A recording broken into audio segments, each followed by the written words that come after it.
Okay, let's dive right into this explainer. Today, we're going to tackle a massive, widely held economic belief. For literally decades, we've been handed this very specific narrative about how economies bounce back from disaster.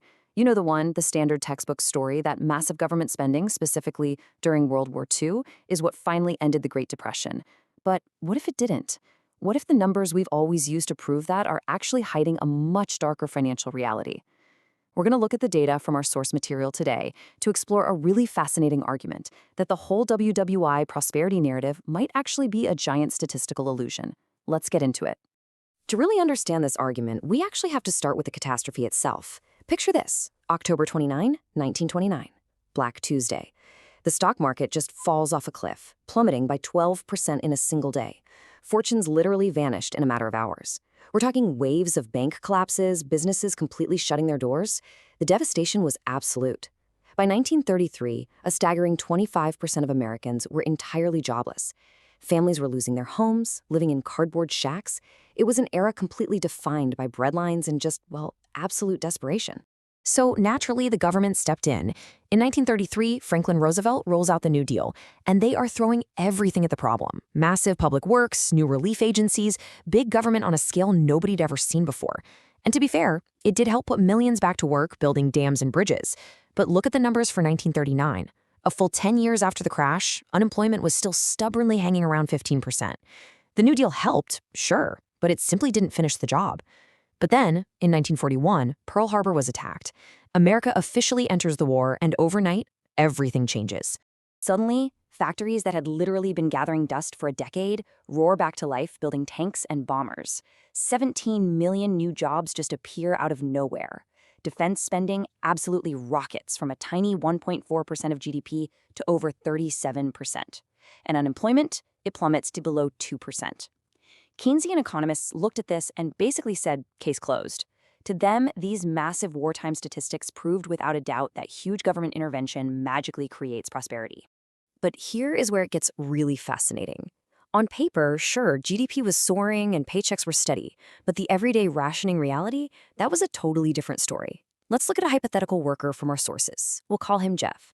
So Jeff is finally making a steady paycheck at a tank plant. Awesome, right? But sitting around his kitchen table, his family is completely out of sugar coupons. Their meat allocation is slashed to just 2 pounds for the entire week. Gasoline, coffee, cheese, even shoes, strictly rationed. And car production, banned entirely since 1942. So Jeff was earning more money than ever, but his family was actually eating less than when he was completely broke. And our source material highlights this as a classic statistical illusion. GDP goes up the exact same amount whether a family builds a new house or the government builds a bomb and drops it in the ocean. The real test of this so-called prosperity came when the war finally ended. In 1945, the guns go quiet. Suddenly, you have 10 million soldiers returning home, getting ready to flood the job market. And at exactly the same time, this unprecedented government spending machine we just talked about is abruptly turned off. We're talking a massive, immediate drop of over 60%. Economists looked at this impending financial cliff and, well, they totally panicked. In fact, that panic was almost universal among the experts. The prevailing Keynesian view warned that without massive government spending, America was looking at the greatest period of unemployment and industrial dislocation any economy had ever faced. Even President Truman came out and publicly agreed that mass unemployment was obviously right around the corner. Everyone was absolutely certain that spending cuts equaled doom.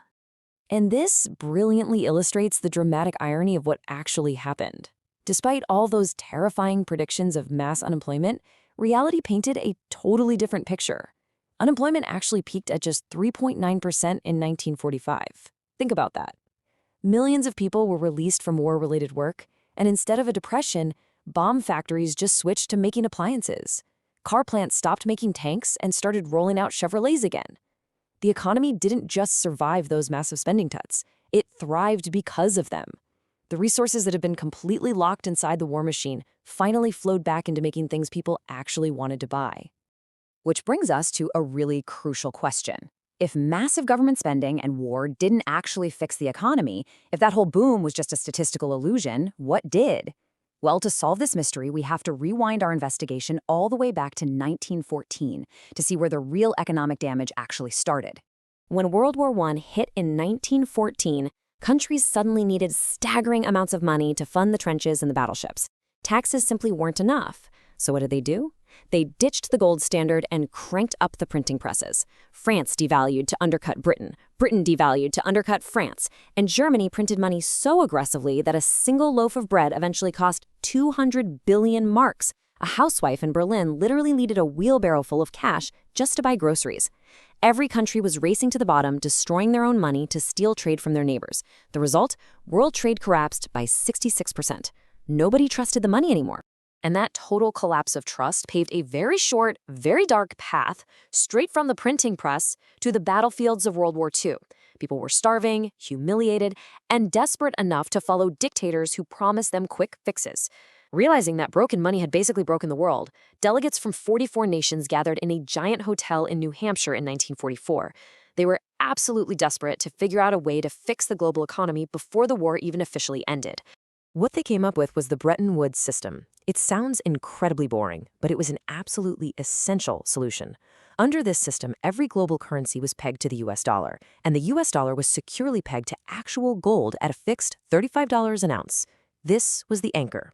If a government wanted to just go crazy with the printing press to artificially boost their economy, there was now a hard limit. They couldn't just turn their currency into confetti anymore. For the first time in decades, money actually meant something. And this brings us to the real cure. Let's look at an everyday mechanic in post-war Germany. We'll call him Friedrich.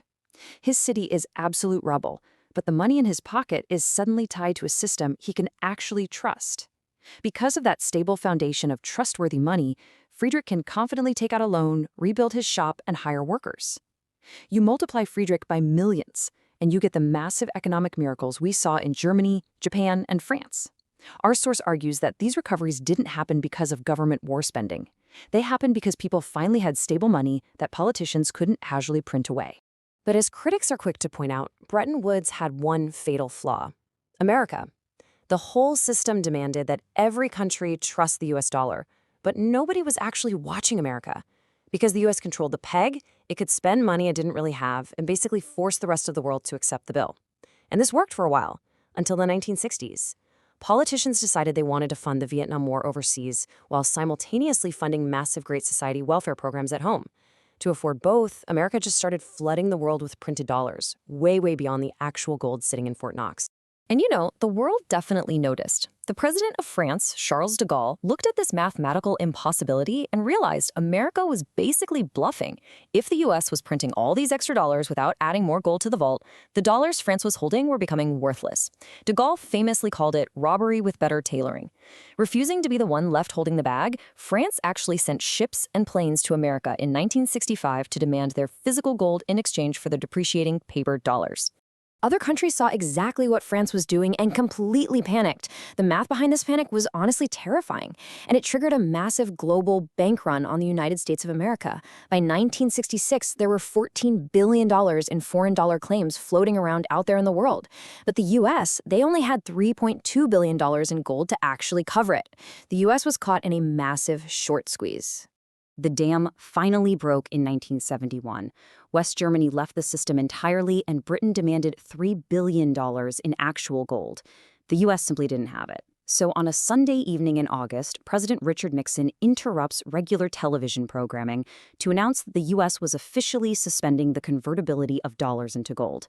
He called it a temporary measure, but, well, that was it. The anchor was completely severed. Every single currency in the world was suddenly backed by nothing but a government's promise. As a benchmark of just how far we've drifted since then, gold, which, remember, was fixed at $35 an ounce back then, is now projected to surpass $5,000 an ounce by 2026. That single decision birthed the modern fiat-era cycle.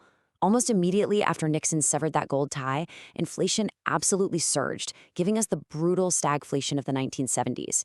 Then came the savings and loan crisis, the dot-com bust, and of course, the 2008 financial crash. It seems like every decade brings a brand new mess, and every mess triggers even more money printing. According to our source, the real kicker here is that defenders justify this constant money printing by dragging out that old WWI prosperity myth. They use it as an excuse, completely ignoring arguments that this exact action, printing unbacked money, is what causes the instability in the first place. Which leaves us with this final, incredibly profound thought from our source material. If real prosperity actually comes from stable money, and that whole WWI spending boom was nothing more than a statistical illusion, it really begs the question, if debauching the currency overturns the very basis of society, what is the ultimate price we are all going to pay for a modern monetary system that has completely forgotten its anchor? Thank you so much for exploring this explainer with me today.